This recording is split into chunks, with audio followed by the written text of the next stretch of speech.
ನಮಸ್ತೆ, ನನ್ನ ಹೆಸರು ಯಾದವಿ. ನಾನು ಇಲ್ಲಿ ರಾಮಭುಜಂಗ ಸ್ತೋತ್ರಂ ಹಾಡುತ್ತೇನೆ.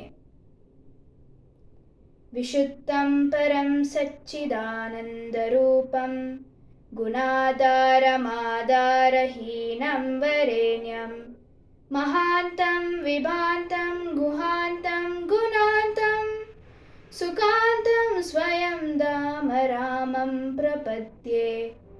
ಶಿವಂ ನಿತ್ಯಮೇಕಂ ವಿಭುಂ ತಾರಕಾಖ್ಯಂ ಸುಖಾಕಾರಮಾಕಾರಶೂನ್ಯಂ ಸುಮನ್ಯಂ ಮಹೇಶಂ ಕಲೇಶಂ ಸುರೇಶಂ ಪರೇಶಂ ನರೇಶಂ ನಿರೇಶಂ ಮಹೇಶಂ ಪ್ರಪದ್ಯೆ.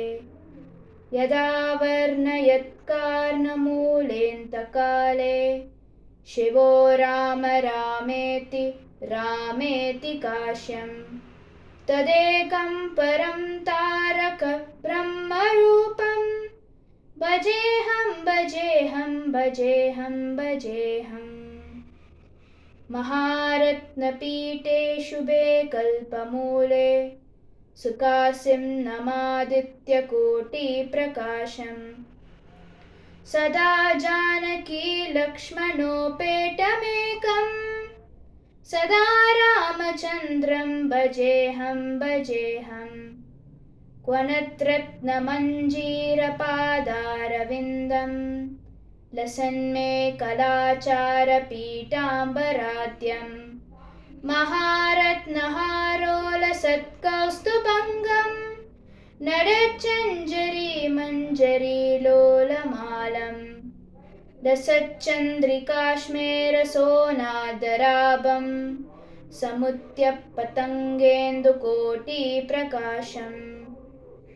ನಮದ್ಬ್ರಹ್ಮರುದ್ರಾದಿಕೋಟಿರರತ್ನ ಸ್ಫುರತ್ಕಾಂತಿನೀರಾಜನಾರಾದಿತಾಂಗ್ರಿಂ ಪುರಪ್ರಂಜಲೀನಂಜನೇಯಾದಿಭಕ್ತಾನ್ ಸ್ವಚಿನ್ಮುತ್ರಯ ಭದ್ರಯ ಬೋಧಯಾಂತಂ ಭಜೇಹಂ ಭಜೇಹಂ ಸದಾ ರಾಮಚಂದ್ರಂ ತ್ವದನ್ಯಂ ನ ಮನ್ಯೇ ನ ಮನ್ಯೇ ನ ಮನ್ಯೇ.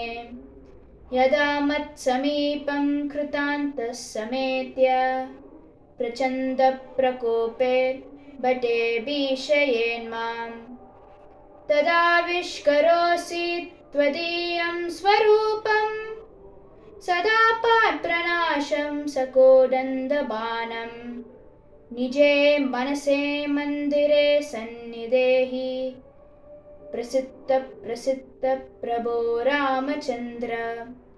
ಸಸೌಮಿತ್ರಿಣ ಕೇಕೈನಂದನೇನ ಸ್ವಸಕ್ತ್ಯಾನುಭಕ್ತ್ಯಾ ಚ ಸಂಸೇವ್ಯಮಾನ ಸ್ವಭಕ್ತಾಗ್ರಗಣ್ಯೇ ಕಪೀಶೈ ಮಹಿಷೈಃ ಅನೇಕೈರನೇಕೈಶ್ಚ ರಾಮ ಪ್ರಸಿದ್ಧ. ನಮಸ್ತೆ ನಮೋಸ್ತ್ವೀಶ ರಾಮ ಪ್ರಸಿದ್ಧ ಪ್ರಸಾದಿ ಪ್ರಸಾದಿ ಪ್ರಕಾಶಂ ಪ್ರಭೋ ಮಾಂ. ಧನ್ಯವಾದ.